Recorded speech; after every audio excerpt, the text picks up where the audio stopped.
puasa hari last di Bazar Ramadan Gong Badak. Function lagi, Mat. Nampak?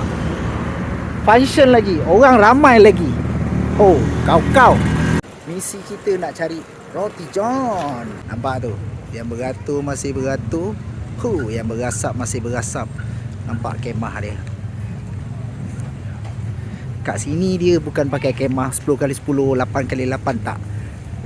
Dia terus kemah kahwin yang macam besar tu kan. Yang tu lah. Coba. Meriah, Mat. Meriah.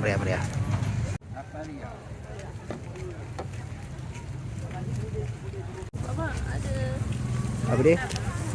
Beratur, Mat. Ayam pusing dia. Sini ayam pusing beratur. Yang sana pun beratur. Tu sana lagi dahsyat tu. Mercung pun ada.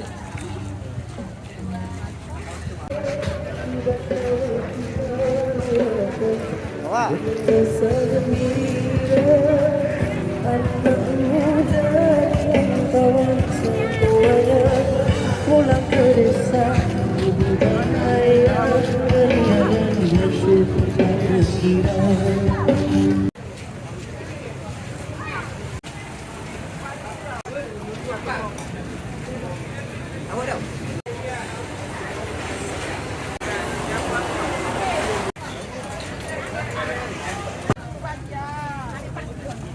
Beratur, nak air tebu beratur.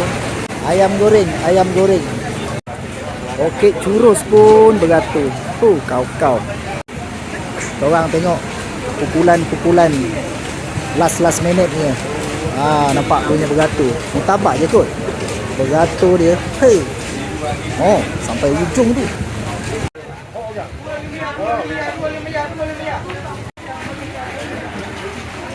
Legend tak legend, Mat? Tengah goreng churros, nampak tau. Pakai kain pelekat dia. Mantul.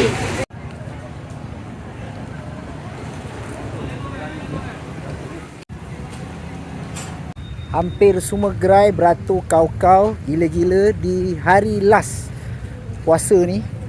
Pencarian roti john terpaksa ditangguhkan sehingga ke tahun hadapan. Okey, apapun, selamat berbuka puasa, selamat hari raya. Assalamualaikum.